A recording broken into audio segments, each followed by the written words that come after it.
For the cause, a tribute to the foot soldiers of labor. Part 1. The call to remember the importance of honoring labor's martyrs. History is often written about kings and generals, yet the most profound changes often come from those who labor in the shadows. The factory worker, the miner, the seamstress. These were the foot soldiers of an often overlooked revolution. Their struggle was not for conquest or glory, but for dignity, the simple right to live, work, and dream. Many gave their lives for this cause, leaving a legacy that endures today. This is their tribute, a testament to courage, sacrifice, and the unyielding spirit of the labor movement. Part 2. From exploitation to resistance. How dire conditions gave rise to rebellion. By the mid-19th century, industrialization had transformed the world, but workers bore its harshest costs.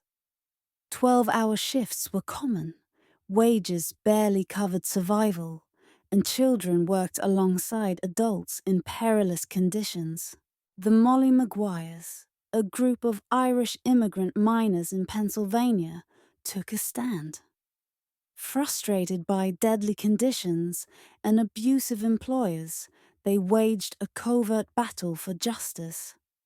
Accused of terrorism and tried in biased courts, 20 of them were hanged. But their defiance became a rallying cry for workers everywhere. Soon resistance spread. Strikes erupted in textile mills, railroads, and steel factories. In 1877, the Great Railroad Strike became the first nationwide labor action, shaking the country to its core. Enough is enough, workers declared, as they faced off against company-hired militias and federal troops. Part 3. The Price of Progress. The Sacrifices of Labor's Martyrs. Every labor victory has been paid for in blood. In 1886, a rally in Chicago's Haymarket Square for the 8-hour workday ended in tragedy.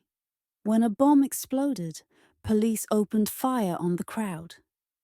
In the aftermath, labor leaders were arrested and 4 were executed.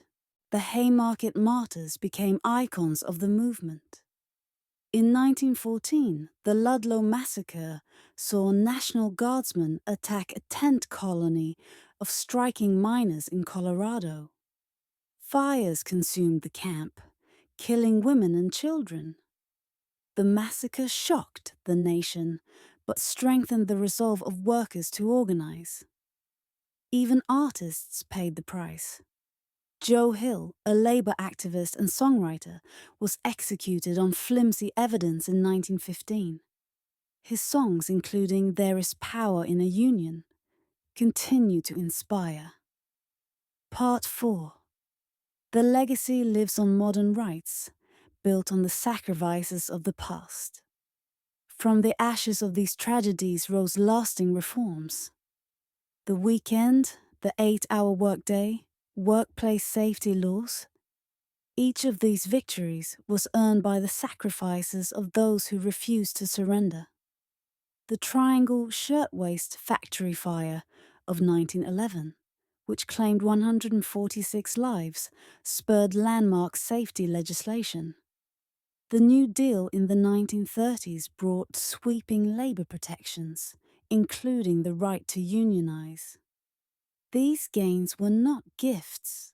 They were won through relentless struggle and courage. Part 5. Honoring the Foot Soldiers, a tribute to the forgotten heroes of labor. This story is not just about famous leaders, but about the countless nameless workers who risked everything. The women of the Bread and Roses strike in 1912 marched for more than wages. They marched for dignity. Immigrant steelworkers in Homestead, Pennsylvania, faced down armed guards to demand fair treatment. Each of these individuals played a role in shaping the labor movement, and their sacrifices must never be forgotten. Part 6. We remember closing thoughts and reflections. The labor movement's foot soldiers and martyrs stood against overwhelming odds. They fought for justice, for fairness, and for the simple dignity of a better life. Today, their legacy lives on in every workplace that values safety, fairness, and equality. This is their tribute. Let us honor their memory by standing firm for the rights they fought to achieve. A salute to the heroes of labor.